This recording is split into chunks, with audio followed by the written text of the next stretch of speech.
nurse was horrific.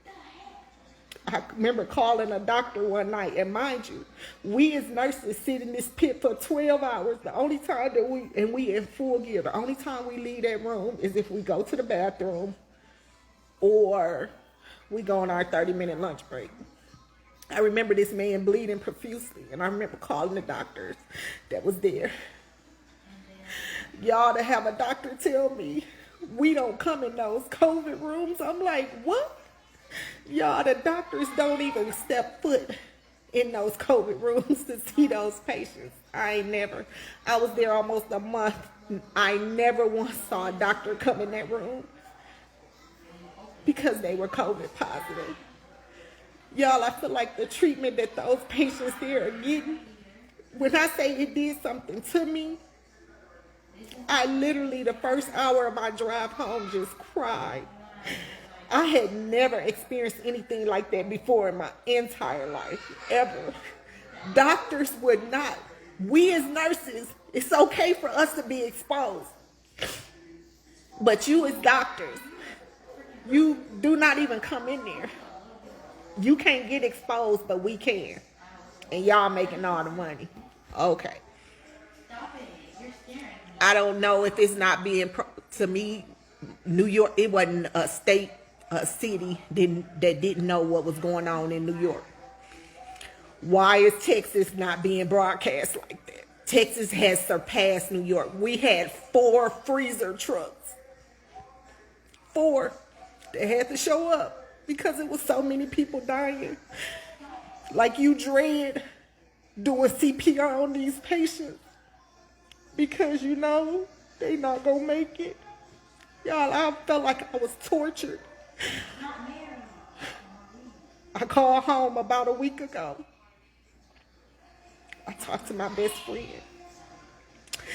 Nikki. She's a nurse too in Memphis. I talked to her and I told her what was going on, and she was like, "Luana, you just need to leave." I just cried on the phone. I was like, "Nikki, I ain't never experienced anything like this before." And she said, "Luana, you just need to leave. Why don't you just leave?" And I said, "Because I feel like they still need me." Although I knew nothing I was going to do was going to save any of those patients. Y'all, we got a 29-year-old patient in that pit, a 31-year-old patient, a 41-year-old patient. They are all younger than I am. I'm 44 years old. And to have the families call you night after night after night for an update, like anything was going to be different, was horrific. To know that the only way those patients was coming out of that pit was in a body bag. I'm not okay from an emotional, from a mental standpoint.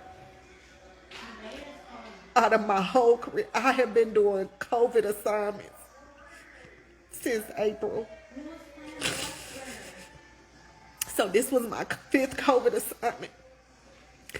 And y'all, I have never experienced and have no words for what I just experienced in El Paso, Texas.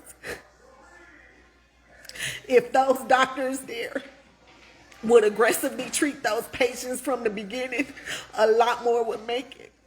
Y'all, and the saddest part about it, my first night there, as I was getting orientated, the nurse that orientated me had one patient that was called the VIP patient. She was a doctor's wife. And when I say they pulled out all the stops for that woman, it wasn't nothing that they didn't do for that woman. And guess what? She was the one patient that made it out of that ICU alive and was able to downgrade to a long-term acute care. So you mean to tell me because she's a doctor's wife, her life meant more than any of those other patients? Y'all, I think we had 10 cold blues in one night. And the staff there, they're just like, this is new to y'all. We've been dealing with this since like June or July. Like, We just travel nurses. We're just passing through. We get to leave here, but them nurses, they are there day after day. Those are their jobs. So I just don't understand why no attention is being brought to Texas. Y'all, Texas have surpassed New York. There's not a nurse that has been at that facility that had worked in New York that ain't said that. Why they're not getting that attention? I feel like they're not, because they're all Hispanic. They're all minority. And it's like their life don't matter. Because what I experienced there in my 13-year career, I just, like I said, I cried for days. And I was supposed to stay 2 more weeks. And Wednesday night, I just said, Lord, I can't do this no more. Because if I watch one more person die. Y'all, we had a code, and this new NP that came in was a traveling NP come to the code. And she's like, why aren't y'all bagging the patient? Y'all got to bag the patient. Their nurse told her, we don't bag here. We're not exposing ourselves like that. And I was like, wow. I could not believe what I saw there, what I experienced there. I could not freaking believe.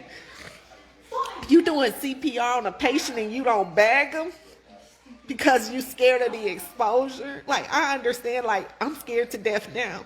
I sat in a pit night after night after night after night. So, like, I just went and got tested for COVID. That's why I had this mask on inside of my house. I have worn a mask inside my house since I've been home. I went and got tested today. My test results won't be in until like Monday or whatever. But, yeah, I mean, I just ain't never.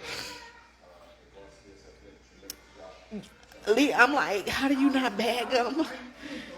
Like, y'all to do CPR on a patient that you know that they're not going to make it. Like I was told, anybody that goes in that pit, they know they only coming out of there in a body bag. And I've seen so many deaths in this past month than I've seen in my entire 13-year career. And like I said, they were young. Some of them were so young.